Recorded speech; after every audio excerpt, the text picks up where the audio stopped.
దేవుని యొక్క ఎబిలిటీస్ తోటి నీ లైఫ్ స్టార్ట్ అయింది. అదే ఎబిలిటీ తోటి నీ లైఫ్ విక్టరీ తోటి ఎండ్ కాబోతుంది.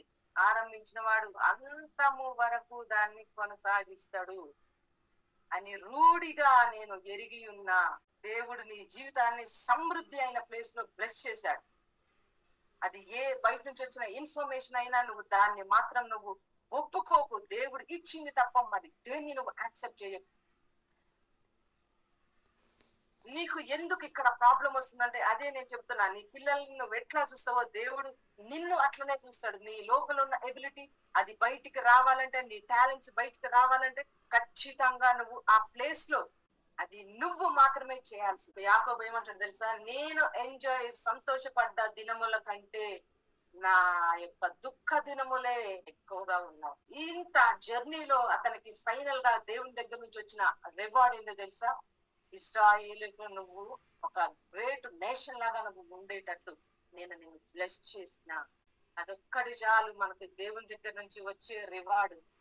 ఇంపార్టేషన్ తీసుకో. దేవుని యొక్క వర్డ్ తోటి గట్టిగా స్టాండ్ అవుట్. నువ్వు గట్టిగా మాట్లాడిన ప్రతిసారి నీ యొక్క జర్నీ ముందుకు వెళ్తుందని నువ్వు రికగ్నైజ్ చేయి. గ్రేట్ వేలో నువ్వు బ్లెస్ అవుతావు.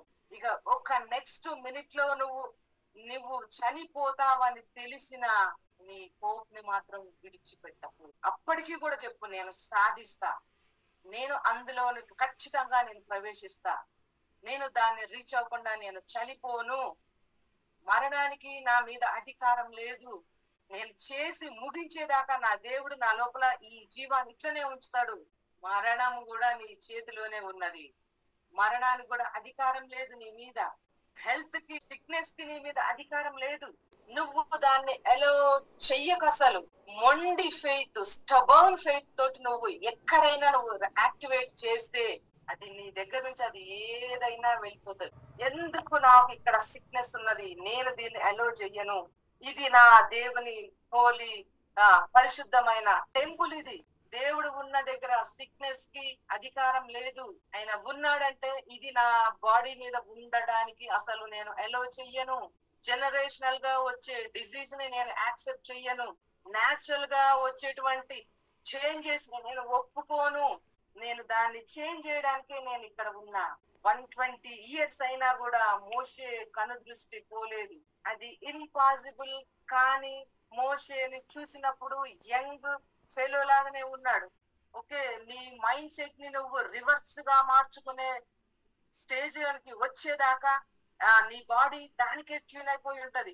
మోషే మనిషి, అబ్రహాము మనిషే, వాళ్ళకి వాళ్ళు దేవుళ్ళు కారు. ఈవెన్ జీసస్ క్రైస్ట్ కూడా భూమి మీదకి వచ్చేంత వరకు మనిషే, ఇక్కడ నుంచి వెళ్ళిపోయేంత వరకు ఆయన మనిషే. అంటే ఏదైనా నీ దగ్గరకు రావాలంటే దానికి దమ్ము అంట చూడు, అది ఉండాలి. అది నువ్వు దానికి చూపిస్తే అది నీ దగ్గర ఇక నిలబడిపోతుంది. అట్లనే పవర్ అనేది నీ దగ్గర ఉన్నది. నీ ముందున్న దాని దగ్గర లేదు, నీ పక్కన వాళ్ళ దగ్గర లేదు, ఇంకెవరి దగ్గర లేదు. పవరు అది ఓన్లీ అది నీకే ఉన్నది. ఎందుకు జరగదు? Stubborn faith.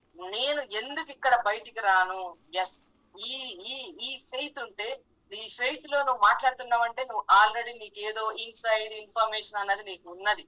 నువ్వు ఇంత గట్టిగా ఇంత తెగించి నువ్వు మాట్లాడుతున్నావంటే ఏదో ఉన్నది నీ వెనక.